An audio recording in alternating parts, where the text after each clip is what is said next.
अधिकार एवं न्याय ପାଇଁ ଯେଉଁମାନେ ଲଢ଼ୁଛନ୍ତି ସେଇ ଛାତ୍ରମାନଙ୍କ ସାଥିରେ ଆଲୋଚନା ନ କରିବା କେଉଁ ସୁସ୍ଥ ଗଣତନ୍ତ୍ର ପରିଚୟ ଯାହା ଭାରତୀୟ ଜନତା ପାର୍ଟି ସରକାର ଦିଲ୍ଲୀରେ କରୁଛି ଏବଂ ଏଇଟା କେଉଁ ମାନସିକତା ଆଲୋଚନା କରିବା ପରିବର୍ତ୍ତେ ବର୍ବରୋଚିତ ଆକ୍ରମଣ କରିବା ତାଙ୍କୁ ପିଟିବା ମାରିବା ଲହୁଲୁହାଣ କରିବା ମୁଣ୍ଡ ଫଟେଇବା जीवन मृत्यु साथी बर्तमान डाक्तरखाना से संघर्ष करुछंती एगुड़ा कौन देशभक्ति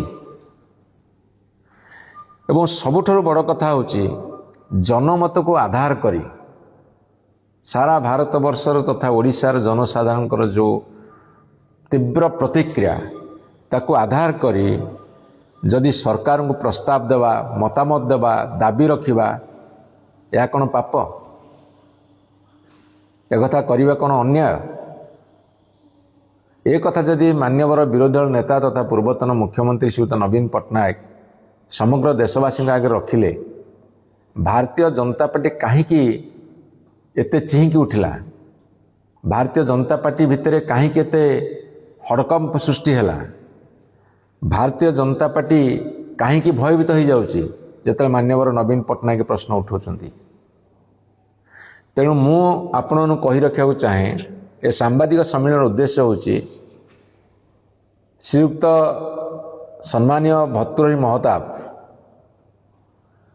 12 जन एमपी समेत से एक प्रेस कॉन्फ्रेंस आज दिल्ली रे करिसेंती सेथिरे से विभिन्न कथा उठाई विशेषकर मान्यवर श्रीयुक्त नवीन पट्टनायक जो दृढ़ जुक्ति एवं समर्थन भारत वर्षर छात्र समाज को जो मानकर भविष्यत नष्ट हो जाउची जो मानकर भविष्यत अंधकार होउची एवं जेतेबेले सेमानक उपरे आक्रमण होउची अगणतांत्रिक पद्धति रे से कथा को जेतेबेले दृढ़ भाव में उठेले सेतेबेले भारतीय जनता पार्टी एमपी माने एवं भर्तृहरि महताब मान्यवर सांसद आज हड़बड़े जाइछंती तीव्र प्रतिक्रिया प्रकाश करुछंती उक्ति रखुछंती कटुक्ति मध्य करुछंती मो तांको एठी जणे देवाको चाहे जे से कहउछंती जे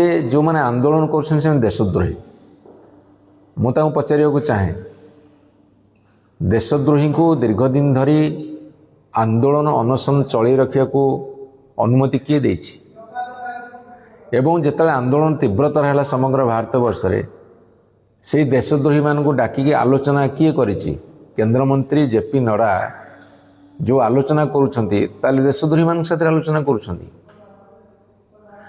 एवं से कहिले जे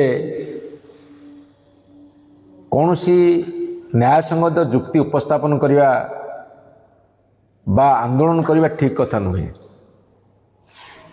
ताहले से कौन इतिहास को भूली गले भारत वर्षर स्वाधीनता संग्राम हो भारत वर्ष विभिन्न समय विभिन्न सरकार विरुद्ध आंदोलन हो यह कौन अगणतांत्रिक थिला बा अगणतांत्रिक अच्छी एवं सबुठार गोटे बड़ कथा से उठे 2015-2023 भितर ओडिशा रे अनेक थर पेपर लीक होती क्वेश्चन लीक होती से जानी रखा उचित से यही दलरू बिजु जनता दलरू सी 6 थर एमपी होगी जाइछंती 6 थर एमपी होगी जाइछंती एवं तांको समय जेतले आम दल रे थिले सेतेबेले ए कथा उठेइथिले एवं से 2015-2023 रे को दल रे थिले तेणु मु तांको प्रश्न पचारुची आपण को दल रे थिले आपणकर नेता किए थिले जदि सेतेबेले प्रश्नपत्र लीक होता एवं ताकू कड़ा कार्यानुष्ठान ग्रहण करा जायथिला आपण देखिथिबे बाहर जाइके मते अरेस्ट करी गणा जायथिला बालेश्वर पेपर लीक उपरे आपण केते थर प्रश्न पचारि थिले बा केते थर दल भितर आलोचना करथिले बा पब्लिक रे आलोचना करथिले मोर आपण सीधा सीधा प्रश्न टिए दल बदल कल ठीक अच्छे एमपी हेल किंतु दल बदलिले कौन इतिहास बदली जाए ବର୍ତ୍ତମାନ ପ୍ରଶ୍ନ ହେଉଛି ଦଳ ବଦଳିଲେ କ'ଣ ଇତିହାସ ବଦଳି ଯାଏ? ଭାରତୀୟ ଜନତା ପାର୍ଟି ବର୍ତ୍ତମାନ ଭାରତ ବର୍ଷର ଇତିହାସକୁ ବଦଳାଇବାକୁ ଚେଷ୍ଟା କରିଛି।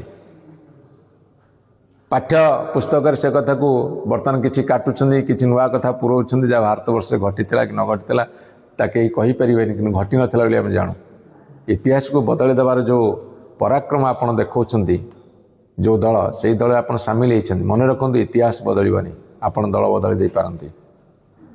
ଅବଶ୍ୟ ଦଳରେ ଥିଲାବେଳେ ବୁଲେଇ ବଙ୍କି ବେଳେବେଳେ କାଁ ଭାଁ କିଛି କଥା କହୁଥିଲେ ଆଉ ପ୍ରମୁଖ ସ୍ଥାନରେ ରହୁଥିଲେ। ଏବେ ଭାରତୀୟ ଜନତା ପାର୍ଟିରେ ଅଛ।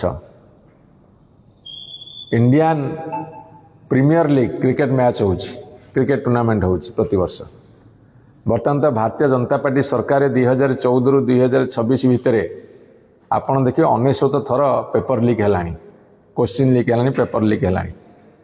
ଇଏ ବର୍ତ୍ତମାନ ଇଣ୍ଡିଆନ୍ ପ୍ରିମିୟର ଲିଗ୍ ଜାଗାରେ ଇଣ୍ଡିଆନ୍ ପେପର ଲିକ୍ ସରକାର ହେଇଗଲାଣି। ତେଣୁ ଇଣ୍ଡିଆନ୍ ପେପର ଲିକ୍ ସରକାରରେ ଆପଣ ଥରଟିଏ ବୁଲେଇ ବଙ୍କିକି କହିଦିଅନ୍ତେ ଯଦି, ତାହେଲେ ଆମେ ଜାଣନ୍ତୁ ଆପଣଙ୍କର ପାରିବାର ପଣିଆ ଅଛି।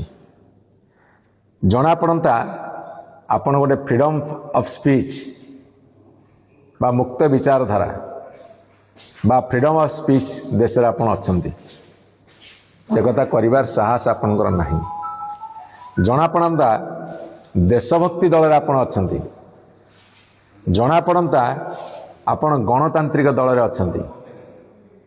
ଯଦି ଆପଣ ନ କହିପାରିବେ ଆପଣ ଏକ ଏକଛତ୍ରବାଦୀ ଦଳରେ ଅଛନ୍ତି, ଯାହାକୁ ସାରା ଭାରତବର୍ଷ ବର୍ତ୍ତମାନ ବିରୋଧ କରୁଛି। ଆପଣ ପୁଣି ପଚାରିଛନ୍ତି ଯେ ନବୀନ ବାବୁଙ୍କ ଅମଳରେ କେତେଜଣ ମନ୍ତ୍ରୀ ଇସ୍ତଫା ଦେଇଥିଲେ ବା ଇସ୍ତଫା ନିଆଯାଇଥିଲା। ଆପଣ ଏ ଦଳରେ ଥିଲେ, ଆପଣ ଜାଣନ୍ତି କେତେ ମନ୍ତ୍ରୀ ବିଭିନ୍ନ କାରଣ ଯୋଗୁଁ ଇସ୍ତଫା ଦେଇଥିଲେ ବା ଇସ୍ତଫା ପତ୍ର ନିଆଯାଇଥିଲା, ଯାହାକି ଭାରତବର୍ଷରେ ଗୋଟେ ଅଦ୍ୱିତୀୟ ରେକର୍ଡ। ଭୁଲ କଲେ ସେମାନେ ମନ୍ତ୍ରିମଣ୍ଡଳ ଇସ୍ତଫା ଦେଉଥିଲେ। କିନ୍ତୁ ଭାରତୀୟ ଜନତା ପାର୍ଟି ସରକାରର ଗୋଟେ ଇତିହାସ ଅଛି, ମଣିଷ ମାରିଦେଲେ ମଧ୍ୟ, ଗାଡ଼ି ଚଢ଼େଇକି ମାରିଦେଲେ ମଧ୍ୟ, ଆପଣଙ୍କର ଲକ୍ଷ ଲକ୍ଷ କୋଟି କୋଟି ପିଲାଙ୍କର ଭବିଷ୍ୟତ ସେଥିରେ ଖେଳ ଖେଳିଦେଲେ ମଧ୍ୟ ଇସ୍ତଫା ଦେବାର ନାଁ ଗନ୍ଧ ଧରିବେନି ଆପଣଙ୍କ ସରକାର। ତେଣୁ ଗୋଦରିଲ ଗୋଡ଼ ତଳକୁ ଅନା। ତେଣୁ ଆଜି ଆଉ ଗୋଟେ ପ୍ରଶ୍ନ ମୁଁ ଆପଣଙ୍କୁ ପଚାରିବାକୁ ଚାହେଁ। ଓଡ଼ିଶାରେ ପ୍ରଥମରୁ ଅଷ୍ଟମ ଶ୍ରେଣୀ ପର୍ଯ୍ୟନ୍ତ ବହିରେ 2500 2500ରୁ ଉର୍ଦ୍ଧ୍ୱ ତ୍ରୁଟି ଦେଖାଦେଇଛି। ଆପଣ ପାଟି ଖୋଲିଛନ୍ତି? ଯେଉଁ ଏମ୍ପି ମାନେ ଆଜି ବସିକି ପ୍ରେସ୍ କନଫରେନ୍ସ କରୁଥିଲେ ଦିଲ୍ଲୀରେ, ତାଙ୍କର ଅବସ୍ଥା ବର୍ତ୍ତମାନ ବହୁତ ଢିଲା ହୋଇଯାଇଛି। କଭର ଅପ୍ କରିବାକୁ ଚାହୁଁଛନ୍ତି। ଯେତେ ଚେଷ୍ଟା କଲେ ମଧ୍ୟ ଲୋକଙ୍କ ମନରୁ ଯାଉନାହିଁ। ତୀବ୍ର ବେଗରେ ଲୋକଙ୍କ ଭିତରେ ଅଶାନ୍ତି, ଅସନ୍ତୋଷ, କ୍ରୋଧ ବର୍ତ୍ତମାନ ବ୍ୟାପି ଯାଇଛି। ଆପଣଙ୍କର ଯେଉଁ 2500ରୁ ଉର୍ଦ୍ଧ୍ୱ ତ୍ରୁଟି ହେଇଛି, କେବେ ଆପଣ ପଦେ କହିଛନ୍ତି? ପବ୍ଲିକରେ କହନ୍ତୁ କି ଦଳ ଭିତରେ କୁହନ୍ତୁ, ଥରଟିଏ ଗୋଟେ ସେକେଣ୍ଡ ବି କହିଛନ୍ତି ନାହିଁ। ତେଣୁ ମୋର ଆପଣଙ୍କ ଅନୁରୋଧ, ଆପଣ ପାଟି ଖୋଲନ୍ତୁ। ପାଟି ଖୋଲିଲେ ଆମେ ଜାଣିବୁ ଆପଣଙ୍କର ସାହସ ଅଛି। କିନ୍ତୁ ଯେଉଁ ମାନ୍ୟବର ନବୀନ ପଟ୍ଟନାୟକଙ୍କ ନେତୃତ୍ୱରେ ଆପଣ ଏତେ ବର୍ଷ ଧରି କାମ କରିଥିଲେ, ବାରମ୍ବାର ନିର୍ବାଚିତ ଯାଇଥିଲେ, ହୁଏତ ଭାରତୀୟ ଜନତା ପାର୍ଟି ସରକାରର ଚାପରେ ହେଉ କି ଆପଣଙ୍କର କୌଣସି ଲାଳସାରେ ହେଉ, କିଏ ମନ୍ତ୍ରୀରୁ ଯିବ, ସେ ମନ୍ତ୍ରୀ ପଦର ଭାଗ ଆପଣଙ୍କ ପାଖରେ ପଡ଼ିବାର ଲାଳସାର ହେଉ, ଅନ୍ତତଃ ଆପଣ ଇତିହାସର ନେତୃତ୍ୱକୁ ଏଭଳି ଅସମ୍ମାନ କରିବା ଠିକ୍ ହେଇନାହିଁ। ଆପଣ ନିଜେ ହାସ୍ୟାସ୍ପଦ ହେଉଛନ୍ତି। ଦୟାକରି ଏଥିରୁ କ୍ଷାନ୍ତ ରୁହନ୍ତୁ। ବିଜୁ ଜନତା ଦଳ ବିରୋଧ କରିବ ନେଇକି ବିଭିନ୍ନ ସ୍ଥାନରେ। ବିଜୁ ଜନତା ଦଳ ବହିର ତ୍ରୁଟି ଯୋଗୁଁ ନେଇ ଓଡ଼ିଶାର ବିଭିନ୍ନ ଜିଲ୍ଲାରେ ଆନ୍ଦୋଳନ ଜାରି ରଖିଛନ୍ତି ଏବଂ ମାନ୍ୟବର ନବୀନ ପଟ୍ଟନାୟକ ବର୍ତ୍ତମାନ ଯେଉଁ ଦେଶର ପରିସ୍ଥିତିକୁ ନେଇ ତୀବ୍ର ପ୍ରତିକ୍ରିୟା ପ୍ରକାଶ କରିଛନ୍ତି। ବିଜୁ ଜନତା ଦଳ ତାର ଛାତ୍ର, ତାର ଯୁବ ଶାଖା ହୁଅନ୍ତୁ ଏବଂ ଦଳ ମଧ୍ୟ ରାସ୍ତାକୁ ଓହ୍ଲେଇଛି, ଲୋକଙ୍କ ସାଥିରେ ଅଛି, ଲୋକଙ୍କ ସାଥିରେ ରହିବ, ଅନ୍ୟାୟ ବିରୁଦ୍ଧରେ ଲଢ଼ିବ, ଅଗଣତାନ୍ତ୍ରିକ ପଦ୍ଧତି ବିରୁଦ୍ଧରେ ଲଢ଼ିବ, ବର୍ବରିଚିତ କାଣ୍ଡ କାରଖାନା ଆକ୍ରମଣ ବିରୁଦ୍ଧରେ ଲଢ଼ିବ ଲୋକଙ୍କୁ ନ୍ୟାୟ ପ୍ରଦାନ କରିବା ପର୍ଯ୍ୟନ୍ତ ଏ ଲଢ଼େଇ ଚାଲିବ। ସବୁଠି ଭଦ୍ର